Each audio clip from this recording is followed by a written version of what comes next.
எல்லோருக்கும் வணக்கம். என் பேர் கர்ணா. நீங்கள் நான் எங்கே இருக்கேன் அப்படின்னா சென்னையில் இருந்திருக்கேன். சென்னையில் எங்கே இருக்கேன் அப்படின்னா திருநீர்மலை அப்படிங்கிற ஒரு மலைக்கு வந்திருக்கேன். இது ஒரு அற்புதமான ஒரு இடம் அப்படின்னு சொல்லலாம். பெருமாளோட ஒரு தலம். 108 திவ்ய தேசங்களில் ஒரு முக்கியமான திவ்ய தேசம் அப்படின்னு சொல்லலாம். 4 பெருமாள் ஒரே ஒரு மலையில் வந்திருக்கிறாங்க.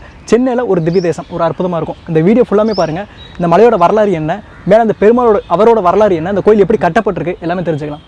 வாங்க வீடியோக்குள்ளே போகலாம்.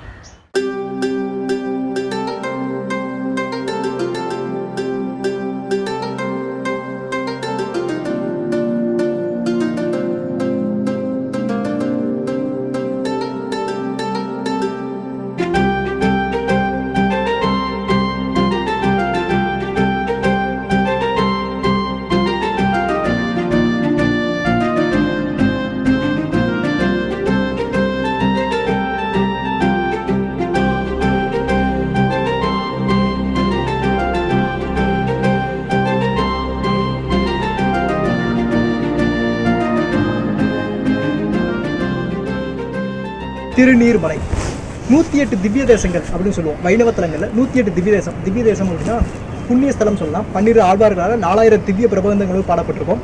அதில் முக்கியமான 108 திவ்ய தேசங்கள் பெருமாளோட முக்கியமான இடம். கிட்டத்தட்ட தமிழ்நாட்டு மட்டும் 84 இருக்குது. அதில் 61வது திவ்ய தேசம் திருநீர்மலை அப்படின்னு அழைக்கப்படுது. சென்னையில் இருக்கு. பக்கத்தில் இன்னும் நிறைய திவ்ய தேசங்கள் இருக்குது. திருவிழந்தை அப்படின்னு சொல்லப்படுறது, திருவல்லிக்கேணி, இந்த மாதிரி நிறைய சென்னையிலே இருக்குது. அதில் ஒரு திவ்ய தேசம் 4 பெருமாள் வந்துருக்குறாங்க. நல்லா போகணும்.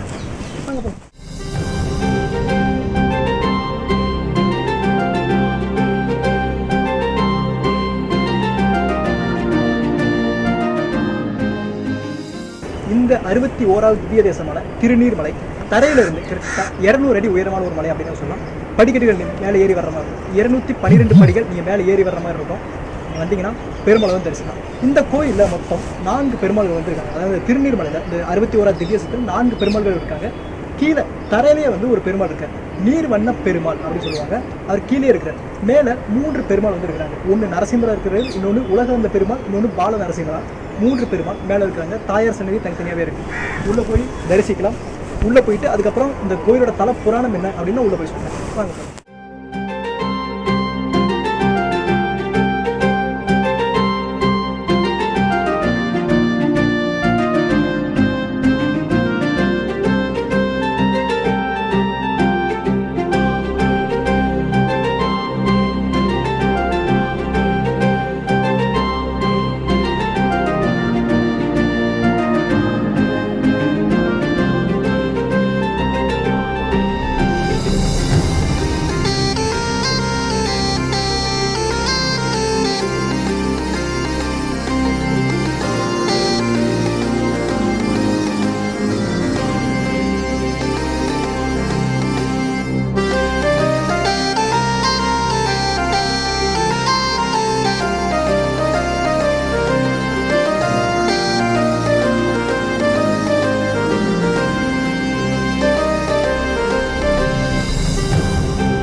துளசி சாப்பிட்றியா? நீ எடுத்துக்கிட்டேன்.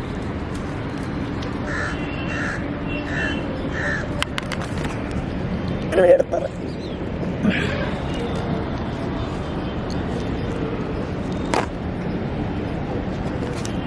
இது எடுத்துட்றேன். இந்தா சாப்பிடு. கையை கடிச்சிடாத. பாவம் ரொம்ப பசி போடும்.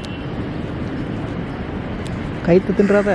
கயிறு எடுத்துறேன். கயிறு எடுத்துறேன்.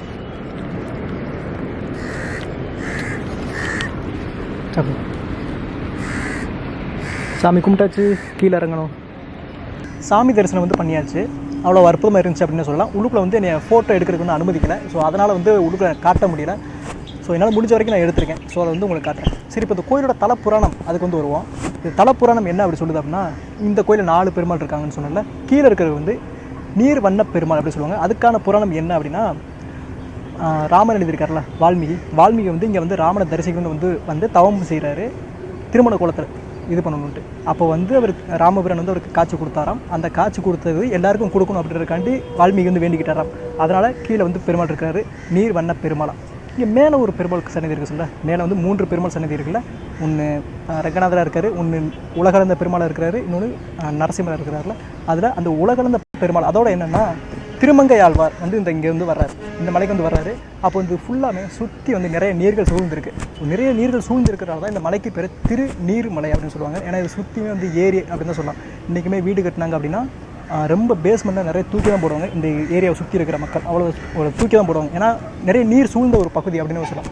அவ்வளோ நீர் சூழ்ந்துருந்தலாம்.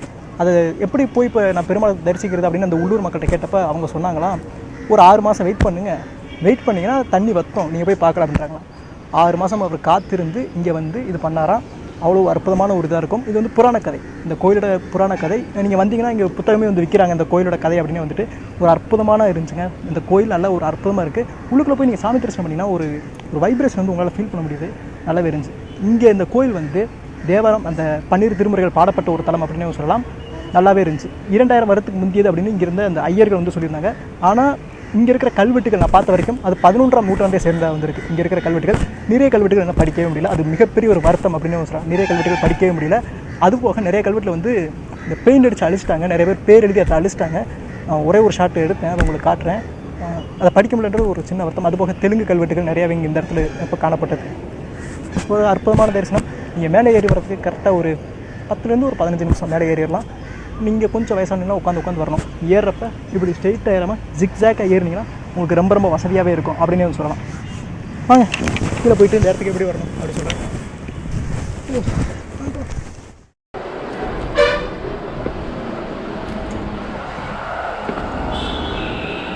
இதுதான் இந்த திருநீர்மலை, இந்த பெருமாள் கோயிலோட தெப்பக்குளம் அப்படின்னே சொல்லலாம். நல்ல ஒரு பெரிய குளம் தெரியுதா? நல்ல ஒரு பெரிய குளம்.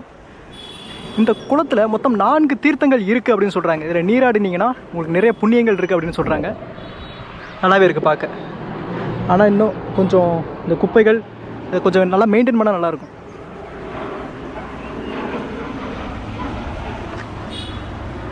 கோயில் மலை மேலே இருக்குது. இது ஒரு அற்புதமான இடம், ஒரு அற்புதமான தரிசனமாக இருந்துச்சு அப்படின்னு வந்து சொல்லுவோம். சரி, இப்போ நீங்கள் எப்படி வரணும் அப்படின்னா நான் கூகுள் மேப் வந்து டிஸ்கிரிப்ஷனில் கொடுக்குறேன் சரிங்களா.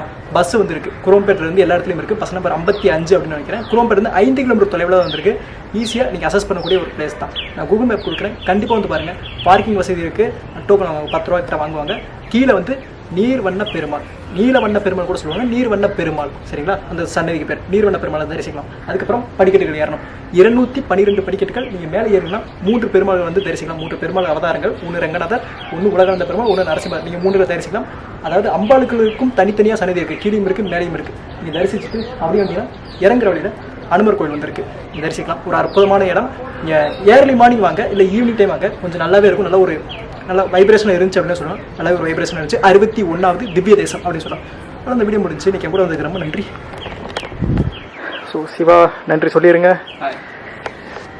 அவர் தான் கேமரா ஒரு ஃபுல்லாக பார்த்துருக்காரு. அவ்வளோ அந்த வீடியோ முடிச்சு. இந்த வீடியோ பிடிச்சிருக்காங்க. வீடியோ பிடிச்சி லைக் பண்ணுங்கள், பிடிக்கல டிஸ்லைக் பண்ணுங்கள், ஷேர் பண்ணுங்கள், சப்ஸ்கிரைப் பண்ணுங்கள். இதே மாதிரி ஒரு அற்புதமான இடம் உங்கள் ஊரில் இருக்குன்னு சொல்லுங்கள். கண்டிப்பாக வரேன். நெக்ஸ்ட் வீடியோவில் பார்க்கலாம். 5